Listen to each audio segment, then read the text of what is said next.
Periodically, over the course of the rest of the season, we will be posting an updated mock draft here on College Basketball Talk. This will be different than other mocks, mind you. We're not as much projecting who is going to be picked where, that is impossible to do right now, as the NBA season is just past the halfway point and the NBA changed their lottery rules to flatten out the odds of who gets the first pick as much as take a look at where, in a vacuum, a player should be picked. With that in mind, one of the objectives of this mock will be to take a deeper dive into a handful of the most intriguing prospects in the mock each and every time we update.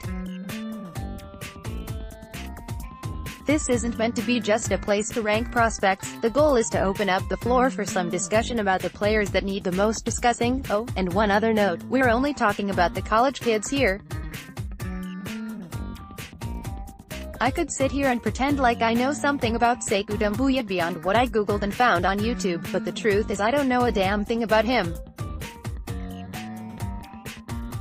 I'll stick to what I know for now, and that is these prospects. Zion is going to end up being the no.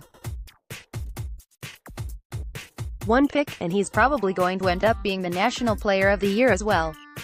Because of that, the conversation around has gotten somewhat stale. We know what he is. I'm just going to enjoy the final 3 months of his college career. For my money, Reddish is the most interesting and arguably the most difficult evaluation that NBA teams are going to have on their hands at the top of this year's draft. On paper, he is everything that NBA teams want out of a wing. He's 6'8" with a 7'1" wingspan and plus athleticism. He's proven to be, at the very least, a capable catch-and-shoot floor spacer.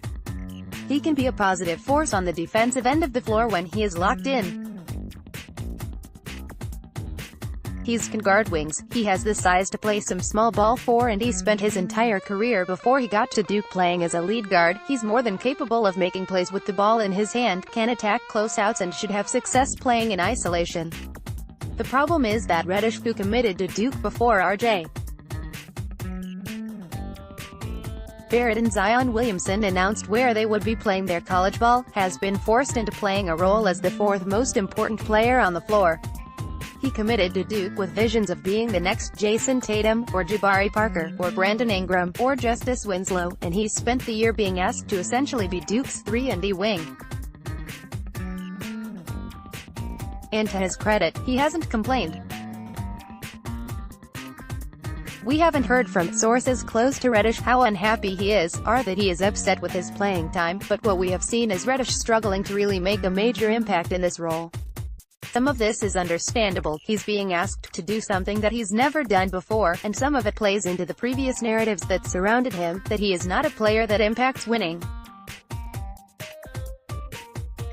This is why you see him getting compared to players like Rudy Gay and Andrew Wiggins, athletic marvels that put up big scoring numbers but that in a total of 17 seasons have played 17 playoff games combined. Neither has ever won a playoff series. That's where two factors come into play. The latter point is going to be the most fascinating part in all of this. In 6 games prior to Saturday's win at Florida State, Reddish was averaging 7.7 points and shooting just 28.8% from the field and 18.4% from 3. He had 7 points in the first half, but with Williamson going out for the second half, Reddish scored 16 and hit the game-winning 3 at the buzzer. Now Trey Jones appears to be out for an extended period of time. Will this mean that more of the offense flows through Reddish? Will this give him a chance to play on the ball as a lead guard to keep Barrett off the ball? Will he step up and embrace the larger role, keeping Duke at or near the top of the ACC standings without the guy that is, arguably, their most irreplaceable piece? We shall see. In a month's time, maybe I will be convinced that Barrett should actually be the number 2 overall pick. Or maybe Reddish will shine and the rest of the world will join me in saying that betting on Reddish reaching his ceiling is the optimal move at no. Too much has been made of Barrett's 8 for 30 performance against Syracuse and the fact that he was 4 for 17 from 3 in a game where Zion Williamson had 35 points and couldn't get a touch in overtime. He's been called selfish because he took 30 shots, but that is missing the forest for the trees. Barrett had to take those shots. The Orange packed in their zone, did not even pretend to care if Jack White shot threes and sold out to stop Williamson by daring Duke to shoot. The concern with Barrett as a prospect wasn't that he took 30 shots and 17 threes, it's that he missed 22 shots and 13 threes. If he wants to be a primary ball handler in the NBA, it is not a good sign that the way to beat Duke is to dare Barrett to make jumpers. Point 4. Ja Morant, Murray State Hayes the best point guard prospect in this draft. He has the positional size, he's an explosive athlete, he has the vision to be an excellent passer and playmaker at the NBA level, and his handle is tight enough that he should be able to create off the bounce at the next level. He's turnover prone and is up and down defensively, but this can be chalked up to the load he's carrying for the Racers this season.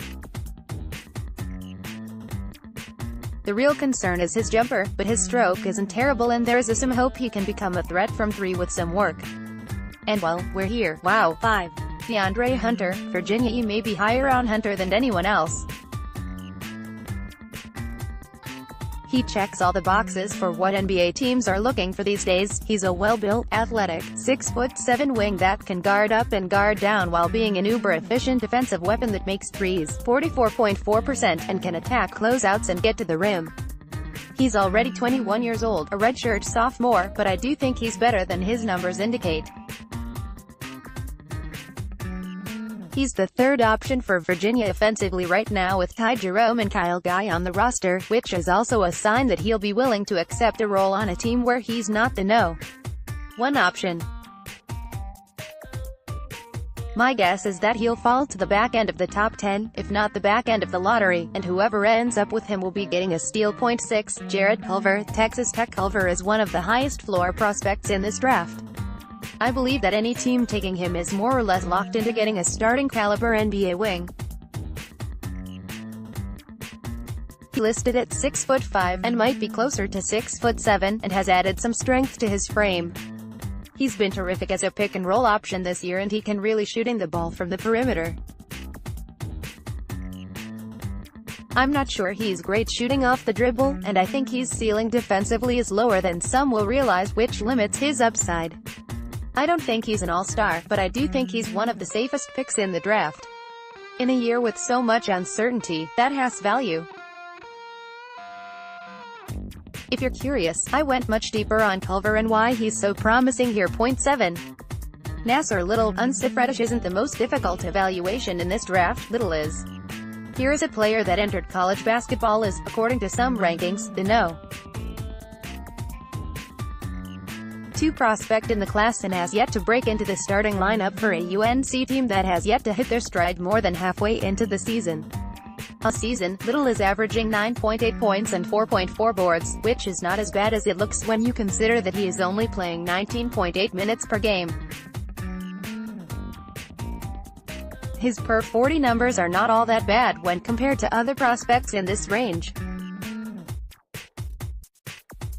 The bigger issue is that in 9 games against Tier A or B competition, according to KenPom, Little is averaging just 6.8 points while shooting just 33.3% from the floor as his three-point shooting drops from 20.7% to 12.5%. The question that NBA teams are going to have to ask themselves is whether or not this is because of the player and prospect that Little is, or if this is a direct result of the situation in which Little finds himself in Chapel Hill. Let's start with the reason he's not seeing the floor, because that part is easy. He's stuck behind Cam Johnson, who is having an All-American season, and Luke May, who was a preseason All-American, on North Carolina's forward depth chart. The way that Roy Williams wants to play is to have 2 bigs on the floor, 2 wings on the floor and a point guard, and since that essentially locks one of Sterling Manley, Garrison Brooks or Brandon Huffman into the 5 spot, Little has to fight with May and Johnson for minutes. And since he hasn't been great, that's been a losing battle, especially in league play. But this is where the questions about fit come into play. For starters, while I am wholly unqualified to question the coaching methods of someone as successful as Roy Williams, I do think there is some room for criticism here in the way that he has used this roster. Their best 5 features a front line of May, Johnson and Little, and he has not gone to that lineup nearly enough. It's becoming a problem. The bigger picture issue, at least when it comes to projecting Little to the NBA, is that he really doesn't fit anywhere in UNC's system. In an ideal world, Williams has a front court that looks like the one he rode to the 2017 national title, with Kennedy Meeks and Isaiah Hicks, and Little certainly is not that kind of a player. But he isn't an ideal fit on a wing, either. He's not a jump shooter, he's not a playmaker on the perimeter, he's not Marcus Page or Justin Jackson or Theo Pinson. He is a prototype NBA small ball 4, or big wing, or whatever terms you want to use to define it, and that player doesn't really fit with what the Tar Heels want to do.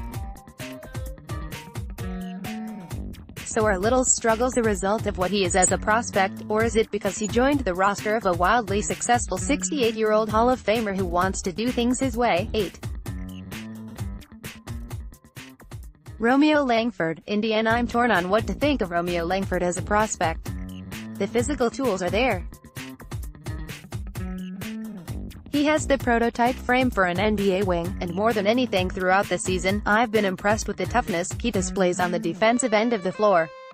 Archie Miller has used him as a stopper, putting him on an opponent's best scorer, whether they are a big wing or a point guard. At 6'6" with a sturdy frame, there's even some potential for Langford to play the 4 in small lineups.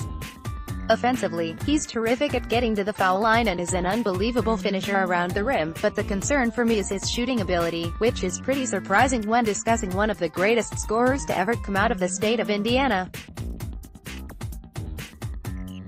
He's shooting 23.8% from 3 this season, and he has some weird wrist action on his release that leads me to believe that he will one day need to retool his shooting stroke. But with everything else that he brings to the table, it might be the smart move to bet on him figuring that out in time. 9.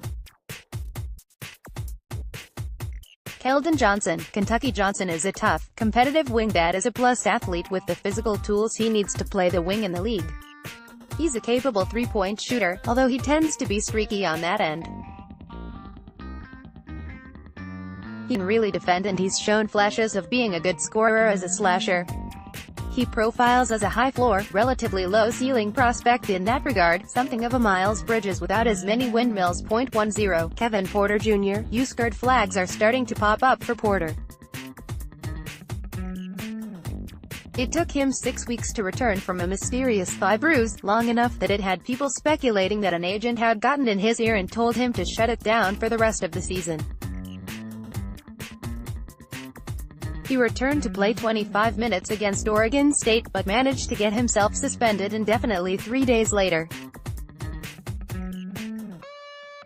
Add all of that to concerns that NBA teams already had about him, and it makes the pick risky. Personally, I think his ceiling is enormous. If he gets his jumper worked out, there is a very real chance that he could end up being the best scorer to come out of this draft class. But if he doesn't get drafted into an organization that can provide him with structure and veteran leadership, this could end up going the wrong way. 11. Darius Garland, Vanderbilt. You really feel for Garland. After a promising start to his freshman campaign, he saw any hope of trying to play his way into being the first point guard drafted go up in smoke after tearing the meniscus in his left knee and undergoing season-ending surgery. That's tough. But Garland was impressive in flashes, particularly in the first half of Andy's win at USC, and not only should he be healthy by the time NBA teams can start bringing players in for workouts, meniscus tears are not considered to be career-altering injuries. 12. Nickeil Alexander Walker, Virginia Tech. Alexander Walker's development has been fun to watch. After entering last season with some one-and-done buzz, it took him a year to acclimate to the college level. This year, he's been asked to play much more of a lead guard role, teaming with Justin Robinson to form arguably the best backcourt in the ACC. His assists are up, he's running ball screens more than he ever has before, and he's still a knockdown 3-point shooter. With positional size and plus length, he's a guy that profiles as a defensively versatile wing that can be a creator in the NBA. He's the perfect fit for the way the league is heading. We dove deep into Alexander Walker in the last mock draft. 13. Daniel Gafford, Arkansas. Gafford has all the tools you want out of a rim running, rim protecting, vertical spacing 5 in the modern NBA. He's 6'10", he has a ridiculous wingspan, he's super athletic. Put all that together, and what you get is a player averaging 17.0 points, 9.3 boards and 2.1 blocks for Arkansas this season. His production is way up from last season, but the concern is that he does not look fully engaged. His motor doesn't always run, he gets pushed around on duck-ins and battling for position, and despite his athleticism, he's not as good as you would hope defending on the perimeter. He's stiff, not limber. Armchair psychologist, he looks like he regrets the decision he made to return to Arkansas for another season. I'm still buying on the potential Gafford provides in the same way that I bought on the potential Robert Williams had last season. 14. Trey Jones, Duke. Just get this out of the way now. Trey Jones needs to become a better shooter for this pick to pay off value. I think he will. He's a worker, he has NBA bloodlines, and he'll put in the time in the gym to get it done. And while he's not shooting at great right now, 28.6% from 3, 58.3% from the foul line, he has shown nice touch on floaters and pull-ups in the lane. The rest of his game is what intrigues me so much. It starts with his on-ball defense, which is a game-changer for Duke this year. I'm not sure there is a better defender in all of college basketball, and Jones has the strength and athleticism to be able to do the same at the next level. His leadership qualities are exactly what you would expect from Tyus Jones' brother. All the point guard cliches, he has them, and he's proven that he doesn't need the spotlight. If he can fit alongside the big three at Duke, he can fit in an NBA locker room. 15. Eric Paschall, Villanova. I'm still in on Paschall becoming a capable role player in the NBA, but that's because I'm buying that he can extend his shooting stroke out to the NBA three-point line. Everything else makes sense. He's a chiseled 6'8", he's an explosive athlete, he can defend on the perimeter and playing in that Villanova offense, he's proven he can accept a role and be a guy that attacks closeouts. I'm not sure he's an NBA starter, but Jay Wright has a significant track record of sending players to the NBA ready to contribute immediately. His ceiling is nowhere near some of the players I have ranked behind him, but I do believe there is real value for a team drafting late in the first round knowing they can get a 22-year-old that will be able to contribute right away. 16. Jackson Hayes, Texas. There is no player in the country that has improved their draft stock more than Hayes, who did not even start a high school basketball game until his senior season. He's very, very raw, but he has the size, the build, the length and the athleticism that you want out of an NBA 5. His dad was an NFL tight end, and Hayes is built like someone that would have followed that path, but he didn't stop growing until he hit 6'11". He's mobile, he had sensational hands, and he's been unstoppable at times as a roller in ball screen actions. And he's raw, which means that he has a long way to go but that he can be developed however an NBA team sees fit. Sometimes a blank canvas is better than a player that already has bad habits ingrained. 17. Rui Hachimura, Gonzaga. The ideal for Hachimura is to be with OG Anunoby is a versatile defender with three-point range that can finish above the rim and guard anyone from wings to centers. The problem is that Hachimura has the physical tools to be a really good defender, but that it hasn't all come together for him on that end just yet, and while he's proven to be a good mid-range shooter, he was an awkward release and is shooting just 28.7% from 3 in his career. 18. Bruno Fernando, Maryland. Fernando has been a force through the early portion of Big Ten play. He's physically dominant and has taken over games with his ability to crash the glass and finish in the paint. He's a good post scorer and can pass out of double teams. He's not the most mobile or dexterous perimeter defender, but he's not the worst either. 19. Bol Bol, Oregon. There are myriad red flags with Bol Bol. Is his tough enough to handle the NBA game? What position is he guarding at the next level? Does he actually love basketball? And that was before he became the latest in a long line of 7-footers with foot problems. His ceiling is massive. Players with his shooting and shot blocking ability don't come along that often. But if I'm an NBA general manager, I let someone else take the risk. 20. Ashton Hagans, Kentucky. In the 5 games since Hagans burst onto the scene with 8 steals in a win over North Carolina, he's averaged 15.8 points, 4.4 assists and 3.6 steals while shooting 55.6% from the floor. Like Jones, he's far more advanced defensively than he is offensively, but he's a total game changer on the defensive end, and frankly, I think that his shooting touch is closer than people might think. Ashton Hagans up to 17 points at Georgia after this filth. I think he hears those Georgia fans getting on him.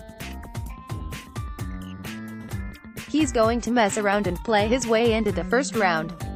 Picked at twitter.com/2GTL5POECN, Rob Doster, at Rob Doster, January 16, 2019. There's an added layer here. Hagans is uber competitive. He's drawing with someone every game. He put up a career-high 23 points at Georgia, his home state school where he was previously committed, after the fans in the arena spent the day all over him. You have to love that in a player. 21. Ty Jerome, Virginia. Jerome is a 6'5" guard that has the shooting ability to play off the ball. He thrives running off of screens in Virginia's blocker-mover offense the same way that Malcolm Brogdon did, but can handle the ball and has the leadership qualities of a point guard. He's not an elite athlete, but he's stronger than he gets credit for and has a crafty way of creating separation and getting into the lane. Plus, playing in Virginia's system likely means that there's little chance he'll be a liability defensively against NBA backups, which is the role he projects to play. Like Jalen Brunson, or Fred VanVleet, or TJ McConnell before him, Jerome has 10-year NBA backup written all over him. 22. KZ Okpala, Stanford. Okpala fits the mold. He's a 6'8" wing with a 7'2" wingspan and a solid frame that can shoot from the perimeter and operate ball screens. He's shooting 47.9% from 3 this year, up from 23.8% last season, although he's only taken 48 threes this year. He'll be a rotation player, possibly a starter, in the NBA for a long time. 23. Grant Williamson, Tennessee. This stat from Sam Vecenie of The Athletic says it all. Since 1992, there are just 6 high major players that have averaged at least 18 points, 8 boards and 3 assists while shooting better than 50% from the floor, and all 6, Tim Duncan, David West, Jared Dudley, Evan Turner, Ben Simmons and Caleb Swanigan, ended up being first-round picks. 5 of the 6 have or will have long and successful NBA careers. He's smart, he's tough, his length allows him to play bigger than he is, and he's a better shooter than his numbers indicate. He's a pro. 24. Brandon Clark, Gonzaga. Clark, the best athlete in this draft. Is he the best front-court defender in all of college basketball? He might be both. He's a rim protector and a vertical spacer that is switchable enough to guard on the perimeter. He isn't much of a threat offensively beyond finishing around the rim, but neither is Jordan Bell. 25. Admiral Schofield, Tennessee. You know what you're getting with Schofield if you were an NBA team. He's a 6'5" wing that's built like a wrestler, that has a 7-foot wingspan, that is shooting 41.2% from 3 the last 3 seasons, 294 attempts, and that is a virtual lock to be a plus defender in the NBA. He's a perfect 3-and-D role player with defensive versatility that will be adored in an NBA locker room for the way that he plays the game and carries himself professionally. He will make a playoff team better in the late first round. 26. Jordan Poole, Michigan. Poole is a streaky shooter, but this year, the nights where he got 5 for 6 from 3 have far outweighed the 1 for 8 nights. He's shooting 44.8% from beyond the arc while shooting more than 5 per game, and perhaps most impressive is that many of those threes come off the dribble. His jab series is lethal, as is his step-back jumper going left. He's averaging 2.2 assists per game this season, and at 6'5", he has the size to play the 2 in the NBA. The question with Poole is going to be whether or not he can guard in the NBA, and after spending 2 years playing with this Michigan program, I tend to believe that he'll be fine. Not quite an average defender, but not a full-blown liability either. That should be enough for him to become the next Nick Young. 27. Shamorie Ponds. Street John's Ponds is among the biggest risers for me in this draft class. The 6'2" junior is averaging 20.6 points, 6.0 assists, 4.7 boards and 2.7 steals while shooting 40% from 3 this season. His efficiency is through the roof this year, but more impressive has been the fact that he's made it a point to get his teammates involved. He is passing a lot more than he ever has, especially early, to get his teammates going, one Big East coach told me. That said, Ponds has absolutely taken over games, but it tends to be when his team needs him to the most. St. John's has played 6 games this season that were single-digit games. They are 5-1 in those games, and Ponds scored at least 32 points in 4 of those 5 wins, 37 points and 6 assists at Georgetown, 37 points versus Georgia Tech, 35 points and 7 assists versus VCU, 32 points and 5 assists versus Cal. That doesn't include the 26 points and 5 dimes he had in the win over Marquette, their biggest win of the season. It's that willingness to be a passer, a newfound trust in his teammates, that has changed things for the Johnnies this season. We were more concerned with his paint touches, keeping the floor tight, said another coach that scouted Street John's last season. You can't play that way against them this season, and the result hasn't just been a more efficient season for Ponds, it has meant that the Johnnies now look like the best team in the Big East. I'm in on him at the next level. 28. Marcus Howard. Marquette team also in on Howard in the NBA because he is such an incredible shooter. Prior to playing just 3 minutes on Tuesday night due to back issues, he was averaging 25.8 points and shooting 44.4% from 3 on 9.4 attempts per game. He's only 5'11", which is a concern defensively, and his limited wingspan makes me wonder if he'll be able to get his shot off against NBA defenders. That said, he's an unbelievable tough shot maker that has proven the ability to create space with step-backs and dribble moves. He'll probably get picked in the second round, but that will be good value for whoever hoovers him up. 29. Luguentz Dort. Arizona statted Dort as a powerful, athletic combo guard that shot up draft boards early in the year before coming back down to earth in recent weeks. His inefficiency is the concern, and while he's a star defender, he's nowhere near the creator that his best comparison, Marcus Smart, is now or was in college. The question that NBA teams are going to have to ask when deciding about drafting Dort is whether his inefficiency stems from who he is as a player, or if it is simply the result of playing on a team that doesn't have many other offensive options. 30. PJ Washington, Kentucky. When Reed Travis committed to Kentucky, PJ Washington liked a tweet of mine where I said Travis is a better player than Washington. I wonder if he'll like this mock draft, where I'll admit, I got that wrong. Washington looks to be much improved this year. He's streamlined his body, he's moving better on the perimeter, his rebounding numbers are up and he's shooting 37% from 3 and 68.7% from the line. We all miss sometimes. 7 players I wish I could have included in the top 3. Charles Matthews, Michigan. Matthews might be the best wing defender in this draft. The way he moves on the floor, it looks like he's gliding. Effortless. If he shot 40% from 3 and or 75% from the line instead of 32.7% and 62.7% respectively, he'd probably be a top 20 pick. Jonte Porter, Missouri. The talent is there, the health, at this point, is not. 6.